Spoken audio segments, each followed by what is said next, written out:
ओम नमः शिवाय। नमस्कार दोस्तों, आपके अपने चैनल प्योरिटी ऑफ लाइफ में मैं नीलम शुक्ला आपका बहुत बहुत स्वागत करती हूँ। दोस्तों, सोमवार का दिन भगवान शिव को समर्पित होता है। इस दिन अगर विधि विधान से भगवान शिव की पूजा आराधना की जाती है तो बहुत शीघ्र भगवान भोलेनाथ प्रसन्न हो जाते हैं। और भक्तों पर प्रसन्न जब भगवान भोलेनाथ हो जाते हैं तो ऐसी कोई भी मनोकामना नहीं जो पूर्ण न हो जाए, ऐसी कोई भी समस्या नहीं जो दूर न हो जाए। तो इसलिए सोमवार के दिन विधि विधान से भगवान शिव की पूजा आराधना जरूर करनी चाहिए। आज की वीडियो में मैं आपसे शेयर करने वाली हूँ एक बहुत ही अचूक उपाय।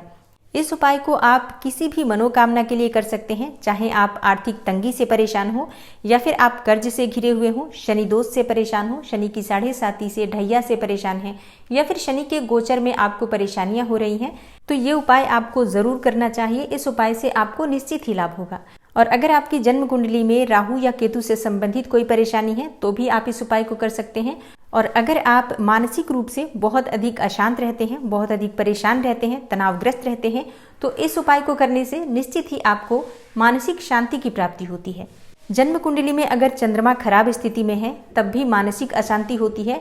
और हाँ, जन्म कुंडली में अगर चंद्रमा खराब होता है तो आपको तो मानसिक अशांति होती ही है, साथ ही आपके माता के स्वास्थ्य में भी परेशानियां होती हैं। और इसके अलावा जैसे कि चंद्रमा सुख के कारक होते हैं तो कहीं ना कहीं आपके सुख में भी बाधा आती है। तो सुख समृद्धि की कामना है तब भी आप इस उपाय को कर सकते हैं।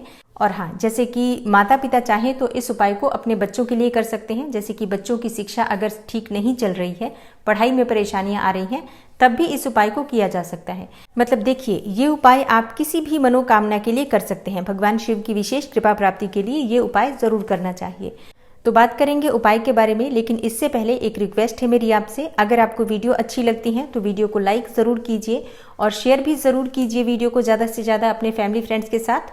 और चैनल पर पहली बार आए हैं, अगर अभी तक आपने चैनल को सब्सक्राइब नहीं किया है तो आज की वीडियो अगर आपको अच्छी लगे तो चैनल को सब्सक्राइब करके बेल आइकन को ज़रूर प्रेस कर लीजिए। इससे ये होगा कि इस चैनल पर जो नई वीडियो अपलोड होंगी उनकी नोटिफिकेशन आपको सही समय पर प्राप्त होगी। और अब जानते हैं कि उपाय क्या करना है। देखिए, ये उपाय आपको सोमवार के दिन करना है या फिर आप चाहें तो शनिवार के दिन भी कर सकते हैं। मतलब सोमवार और शनिवार इन दोनों दिनों में किसी भी दिन ये उपाय किया जा सकता है। और अगर आपके पास समय है तो दोनों दिन ये उपाय कर सकते हैं। और ये उपाय किस समय करना है तो देखिए, आप चाहें तो सुबह भी ये उपाय कर सकते हैं। और अगर आपके पास सुबह समय ना हो तो आप शाम के समय यानी कि प्रदोष काल में जो संध्या काल का समय होता है उस समय भी आप ये उपाय कर सकते हैं। तो अपनी सुविधा के अनुसार सुबह या शाम दोनों में से कोई भी एक समय निर्धारित कर लीजिए। जो भी समय आपके पास हो उसी समय आप पूजा आराधना कर सकते हैं। तो जिस समय आपको पूजा आराधना करना है उस समय आपका स्नान करना आवश्यक है। मतलब शुद्ध होकर ही हम भगवान शिव की पूजा कर सकते हैं, इसलिए स्नान कर लीजिए। उसके बाद साफ स्वच्छ वस्त्र धारण कर लीजिए। वस्त्र आप काले या नीले रंग का मत धारण कीजिए, बाकी आप किसी भी रंग का वस्त्र धारण कर सकते हैं। और अब बात करें कि क्या ये उपाय सिर्फ मंदिर में ही किया जा सकता है, तो देखिए, वैसे तो पूरा प्रयास करना चाहिए कि हम मंदिर जाकर पूजा करें, लेकिन मान लीजिए कि आपके घर के आसपास कोई मंदिर नहीं है या फिर आप जा नहीं पाते हैं, तो ऐसे में अगर आपके घर में शिवलिंग है तो उसी शिवलिंग पर आप ये उपाय कर सकते हैं। मतलब मंदिर जा सकते हैं तो अत्यंत ही श्रेष्ठ होगा, नहीं जा सकते हैं तो घर में शिवलिंग होना चाहिए, तभी आप ये उपाय कर सकते हैं। और हाँ, ये उपाय कोई भी कर सकता है, पुरुष भी कर सकते हैं, स्त्रियां भी कर सकती हैं। आप चाहे तो अपने बच्चों से भी करवा सकते हैं। मतलब सात्विक उपाय है, हमें शिव की पूजा करनी है तो पूरे श्रद्धा भाव से कोई भी इस उपाय को कर सकता है, कोई समस्या नहीं है। और अब बात करते हैं उपाय के बारे में। तो देखिए, जब भी आपको उपाय करना है सुबह या शाम, सोमवार से ही शुरू करना है, इस बात का ध्यान रखिए। तो सोमवार के दिन आप स्नान करके साफ स्वच्छ वस्त्र धारण करके एक पात्र में आप कुछ सामग्री ले लीजिए। सामग्री बहुत महत्वपूर्ण है, देख लीजिए क्या चाहिए आपको।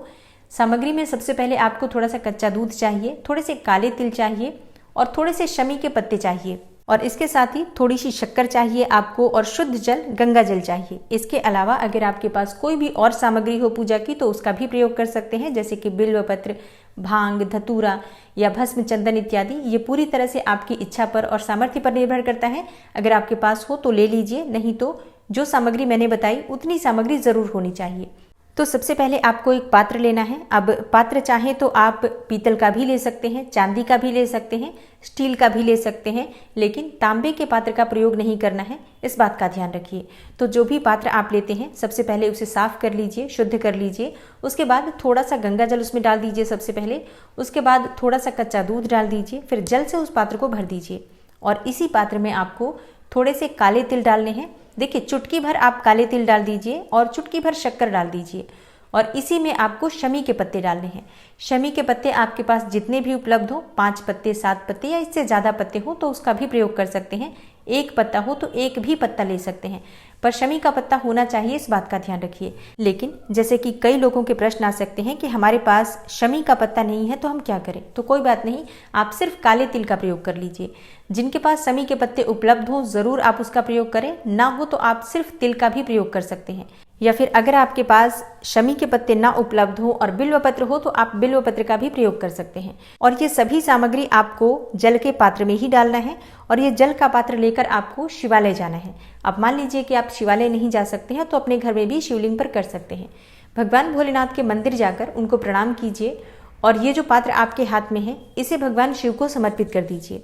मतलब इसी जल से आपको भगवान शिव का अभिषेक करना है और इसके बाद शुद्ध जल से भगवान शिव का अभिषेक करने के बाद जो भी सामग्री आपके पास उपलब्ध हो, भस्म, चंदन, अक्षत इत्यादि, वो सभी सामग्री एक एक करके भगवान शिव को अर्पित कर दीजिए।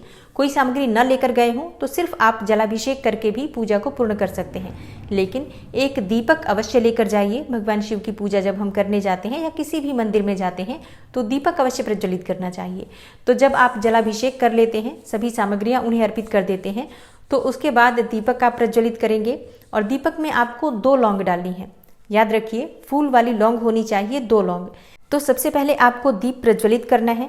उसके बाद अपने हाथ में दोनों लौंग लेकर अपने मन की कामना कह दीजिए। जो भी आपकी मनोकामना हो या फिर जो भी आपकी परेशानी हो, चाहते हैं कि वो दूर हो जाए, वो अपने मन में स्मरण कीजिए कि हे भोलेनाथ, मेरी इस परेशानी को दूर कीजिए या फिर मेरी ये मनोकामना पूर्ण कीजिए। अब देखिए, जैसा मैंने आपको शुरू में ही कहा, जो भी आपकी मनोकामना हो निश्चित ही पूर्ण होगी। तो आप जिस भी मनोकामना से इस उपाय को करेंगे, मन में विश्वास रख के कीजिए। चाहे आपकी धन प्राप्ति की कामना हो, संतान प्राप्ति की कामना हो, विवाह की मनोकामना हो, मन चाहे जीवन साथी की मनोकामना हो, या फिर शिक्षा में, करियर में सफलता पाना चाहते हो, व्यापार में, नौकरी में सफलता पाना चाहते हो, जो भी आपकी मनोकामना हो, चाहे आप कर्ज से या फिर बीमारियों से मुक्ति पाना चाहते हो, मतलब कोई भी आपकी इच्छा हो सकती है इस उपाय को करने के लिए। इस एकमात्र उपाय से आपकी मन की कामना पूर्ण होगी, इस बात पर आपको विश्वास होना चाहिए। तो पूरे श्रद्धा भाव से इस उपाय को करेंगे, विश्वास से करेंगे, तभी आपको लाभ होगा। तो अपने हाथ में दोनों लौंग लेकर अपने मन की कामना कह दीजिए। उसके बाद वो दोनों लौंग दीपक में डालकर और हाथ जोड़कर भगवान शिव से प्रार्थना कीजिए। जाने अनजाने हमसे कोई भूल चूक हो जाती है, उसके लिए क्षमा प्रार्थना कर लीजिए। बाबा से प्रार्थना कीजिए कि आपकी मनोकामना को शीघ्र ही पूर्ण करें और आपकी समस्त गलतियों को क्षमा करें। इस प्रकार से प्रार्थना करने के बाद थोड़े समय मंदिर में बैठकर आपको भगवान शिव के किसी भी मंत्र का जप करना चाहिए। आप चाहें तो भगवान शिव के पंचाक्षर मंत्र नमः शिवाय का जप कर सकते हैं या महामृत्युंजय मंत्र का जप कर सकते हैं। कोई भी मंत्र जो आप अच्छे से उच्चारण कर पाते हैं, उस मंत्र का थोड़े समय मंदिर में बैठकर जप जरूर करना चाहिए। उसके बाद बाबा से प्रार्थना करके आप अपने घर आ सकते हैं।